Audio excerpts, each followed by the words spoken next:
all your relatives and friends are in the heavenly planets with us, but because a kshatriya makes his living by killing, therefore he has to get the results of this killing by seeing hell.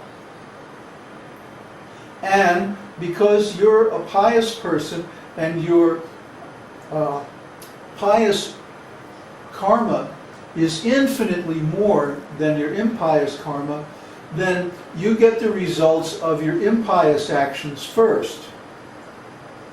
And then you get all this enjoyment without end in the heavenly planets because your pious activities were so tremendous. So then Yudhishthira gets into this discussion with Yamaraj. He's asking, well, what's going on here? Why is this like this? What kind of system is this? I don't understand. And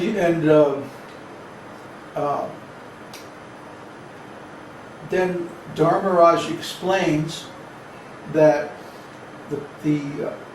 just like the modes of material nature are divided into three, so all the actions of men are of three kinds. Similarly, the karmic reactions to those actions are divided into three separate kinds. And depending on the bulk of a person's karmic reactions, the order in which they get those reactions is different. Whatever reactions are the least, they experience first. So in other words, if the bulk of a person's actions in this life are impious or sinful, and just a tiny amount of pious action, then they go to heaven first. But after heaven, they fall down into hell for a long, long time. And the reverse is also true, that if a person's actions in this world are predominantly pious, but they have a little bit of impious reactions, then they have to experience hell for a short time, and then they go to the heavenly situation for a long, long time. Of course, all this applies to actions under the law of karma, which means material actions. And since the Mahabharata is on the platform of karma kanda, therefore it expresses or explains the reactions in terms of their material meanings. This does not apply to the devotee whose actions are completely transcendental. That's a different part of the Vedas. Those truths are explained in Bhagavad Gita, like in the 3rd chapter where Krishna says, a man whose actions are all done in devotional service, his work merges completely into transcendence. So transcendence is not involved with the material world at all, and there's no material reaction to transcendental activities.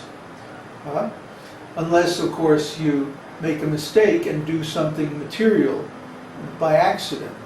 But even then, if it's really by accident, Krishna says that you're excused from that, and you don't have to get the material reaction to that. You can still go to the spiritual world if you allow yourself to be purified. So Krishna purifies his devotees while they're in the material world. And then when they go to the spiritual world, they don't have to go through the heavenly planets or hellish planets or any of that. That's the 4th kind of action. The 4th kind of action is transcendental. It has no material reaction because it's not performed under the law of karma. It's eternal. And how is it eternal? Well, we have 9 processes of devotional service.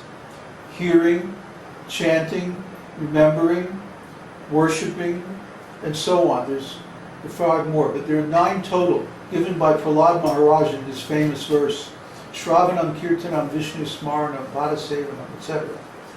So those 9 kinds of activities are eternal because we're doing them here in the material world in our developmental stage of spiritual consciousness.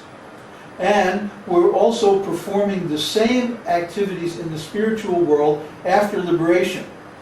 We're still chanting Krishna's name, we're still worshiping his lotus feet, we're still offering things, we're still thinking and remembering him, we're still hearing his name and his pastimes and so many other things.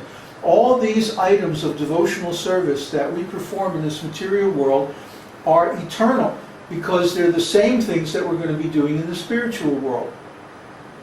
Therefore, those activities do not have any material reaction. They only have a spiritual result. And that is that we get to transfer our existence to the spiritual world, where our existence is eternal and unconditional.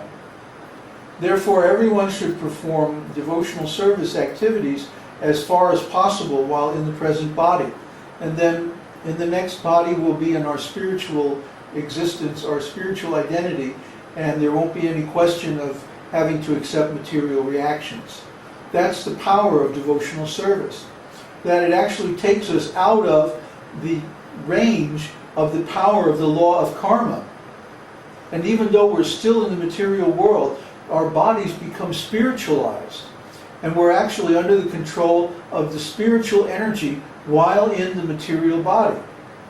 So this is the extraordinary power of devotional service.